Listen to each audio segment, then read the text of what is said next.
Food review ulit, Dunkin Donut. Bagong flavor daw nila to. Pero best seller na. Cream cheese filled. Natin.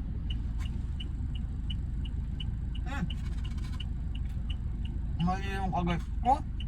Yun o, lumabas. Isa pa. Unang kagat.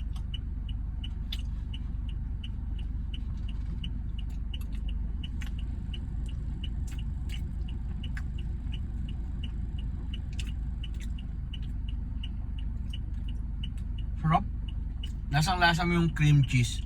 Saka di tinipid. Ayan o. Pagkagat mo, kuha mo agad. Sarap.